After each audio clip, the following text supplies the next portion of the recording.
Dernière ligne droite avant le premier tour de la présidentielle. Il nous reste 5 candidatures à étudier sur ce plateau. Et ce soir, l'invité de Picard, Élise et moi, représente Marine Le Pen. Il est le secrétaire départemental du Front National dans la Somme. Bonsoir Éric Richermoz. Bonsoir. Marine Le Pen sera ce soir en meeting à Paris. Elle était à Lille le 26 mars. Par contre, on ne l'a pas vue faire beaucoup campagne en Picardie. Quand elle voulait devenir présidente de région, elle parlait souvent de la Picardie Nord-Pas-de-Calais et non l'inverse. Est-ce qu'aujourd'hui, Marine Le Pen a tourné la page? Est-ce que la Picardie n'est plus une priorité pour elle? Non, absolument pas. Elle était encore là il y a quelques mois. Elle a été à Rancourt pour le 11 novembre.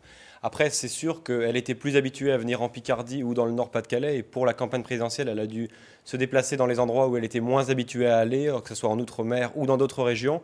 Mais la campagne n'est pas finie et il reste encore l'entre-deux tours. Parlons maintenant du programme économique et social de votre candidate dans une région parmi les plus touchées par la pauvreté et le chômage. Vous promettez le retour des heures supplémentaires défiscalisées, de la retraite à 60 ans également, et puis moins d'impôts pour les plus modestes. On dirait un programme de gauche.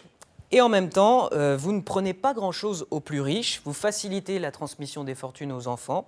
Alors, êtes-vous certain que votre programme est juste et comment allez-vous réussir à le financer ? Alors, comme vous l'avez dit, le programme de Marine est le seul programme réaliste de justice sociale qui, effectivement, allègera la fiscalité sur les classes moyennes et sur les classes populaires, qui renforcera tous les minimums, que ce soit le minimum vieillesse, que ce soit les petites retraites, ou que ce soit également l'allocation adulte handicapé qui sera également rehaussée.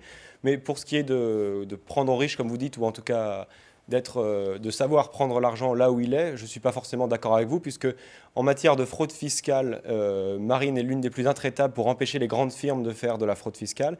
Et également, contrairement à d'autres candidats, elle veut maintenir l'ISF. Pour ce qui est du financement, il y a énormément de sources d'économies qui sont possibles.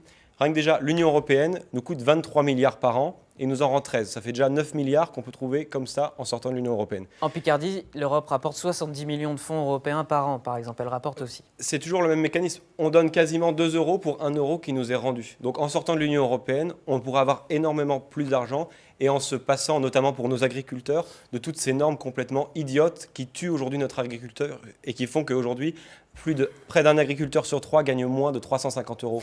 Parlons de l'Europe justement. Vous voulez suspendre les accords de Schengen et rétablir les contrôles aux frontières. Ça se traduirait comment, par exemple, en Picardie, à la frontière belge?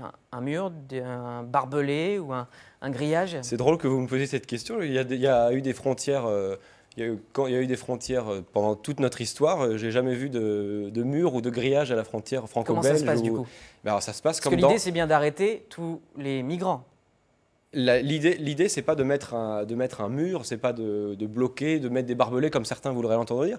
Une frontière, c'est un filtre. Il peut y avoir sur les grands axes, effectivement, des contrôles. Pour les travailleurs transfrontaliers, il peut y avoir des systèmes de badges, comme ça peut être le cas dans d'autres pays, comme par exemple avec les Suisses, où ça peut très bien se passer. Et il y a eu des frontières pendant des siècles. Même très récemment, au XXe siècle, il y a eu des frontières. Il y a des frontières avec la Suisse. Et ça ne les empêche pas de très bien vivre, ça ne les empêche pas d'être très ouverts sur le monde.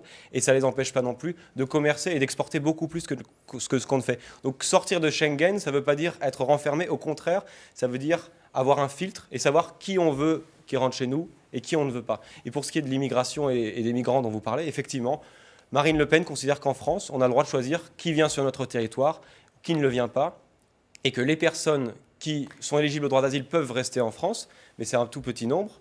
Mais ceux qui sont déboutés du droit d'asile doivent pouvoir rentrer chez eux. S'il vous plaît, Monsieur Richermoz, excusez-moi de vous couper. On n'a plus que quelques secondes. Juste sur l'affaire judiciaire qui se déroule en ce moment, Marine Le Pen est suspectée d'avoir utilisé pour son parti des fonds qui étaient destinés à une mission européenne.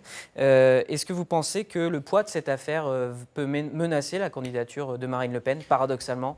Les Français ne sont pas dupes. Les Français savent très bien ce qui est du ressort de l'instrumentalisation du gouvernement. Et puis sur les marchés, j'étais aujourd'hui à Corbie et à Montdidier. Les gens ne nous parlent pas de ça. Ils nous parlent des petites retraites, ils nous parlent de l'emploi, ils nous parlent de la sécurité et certainement pas de ces mascarades. Merci beaucoup Éric Richermoz d'avoir répondu à nos questions ce soir.